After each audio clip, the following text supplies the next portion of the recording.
Guys, ito yung part 2. Hanggang part 4 to guys. Huwag kayo dyan.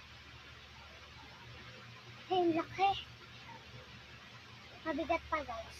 Ang hirap na ito kaya ayaw ko naglilinis. Kaya pinapapalit ko yung sa pinto.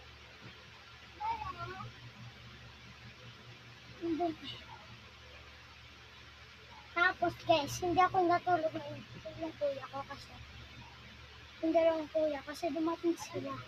Kaya doon muna ako sa kwarto nila mama katabi ko muna siya. Wala, no choice naman ako eh. Ayoko silang katabi, umihibig sila. Pero ako magulo na lang ako matulog. Gano'n.